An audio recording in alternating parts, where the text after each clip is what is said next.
ঢাকা ও সিলেটের পর এবার বন্দরনগরী চট্টগ্রামে মাঠে গড়ানোর অপেক্ষায় বিপিএল চট্টগ্রাম পর্ব সামনে রেখে বুধবার এম এ আজিজ স্টেডিয়ামে অনুশীলন করার কথা ছিল দুর্বার রাজশাহীর। দলটির তরফ থেকে গণমাধ্যমে এমনটাই জানানো হয়েছিল, তবে গণমাধ্যম গিয়ে দেখে হঠাৎ করেই অনুশীলন বাতিল। সকাল 10টা থেকে অনুশীলন করার কথা ছিল রাজশাহীর, তবে সকাল 11:15টার দিকে এক প্রেস বিজ্ঞপ্তিতে দলটির তরফ থেকে জানানো হয়েছে আজকের অনুশীলন বাতিল করা হয়েছে, বিশ্রামের সিদ্ধান্ত নেওয়া হয়েছে। হঠাৎ করে কেন অনুশীলন বাতিল করা হলো খুঁজতে গিয়ে সাংবাদিকরা কেঁচো খুঁড়তে সাপ বের করে ফেলল।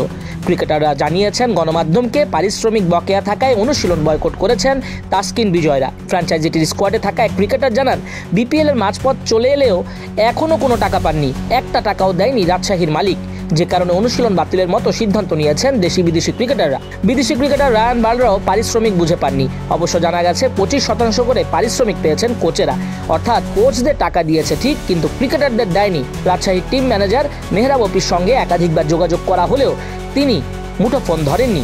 যদিও ম্যানেজমেন্টের তরফ থেকে আচমকা অনুশীলন পণ্ড হওয়ার ব্যাখ্যায় বিশ্রামের কথা বলা হচ্ছে, মিথ্যাচার করা হচ্ছে। এবারে বিপিএল মাঠে গড়ানোর আগে থেকেই আলোচনায় ছিল পারিশ্রমিক ইস্যু। রাজশাহী তো অনেক টালবাহানা করেছে, রাতের আধারে মালিকও বদল করে ফেলে তারা। তবে বিসিবি সবসময় চেয়েছে সবগুলো দল অংশগ্রহণ করুক, তাই মোটামুটি ছাড় দিয়েছে ক্রিকেটের নিয়ন্ত্রক সংস্থা। কিন্তু দেশের ক্রিকেটের নিয়ন্ত্রক সংস্থা বিসিবির সব স্বপ্ন গুড়েবালি করে দিল রাজশাহী ম্যানেজমেন্ট। একটা টাকাও এখন পর্যন্ত তারা দেয়নি।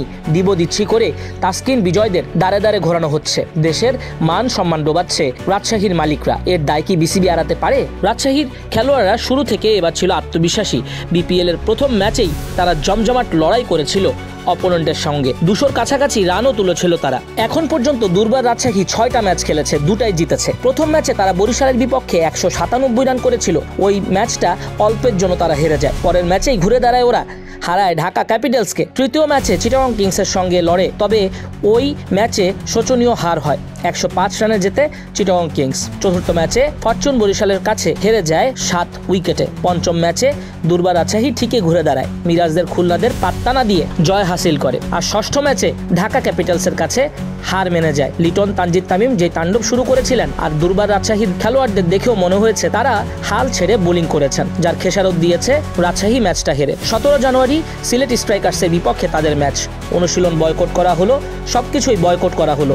ম্যাচটাও কি তারা বয়কট করবে কে জানে। বিপিএলে কি ঘটতে যাচ্ছে, শিগগিরই যদি বিসিবি হস্তক্ষেপ না করে তাহলে দেশে বিদেশে এমনিতেও মান সম্মান চলে গেছে বিপিএল এর, আরও যাবে। সর্বশেষ খবর নিয়ে জানা গেছে বোর্ড দ্রুততর সময়ের মধ্যে চেষ্টা করছে সবকিছু মীমাংসার।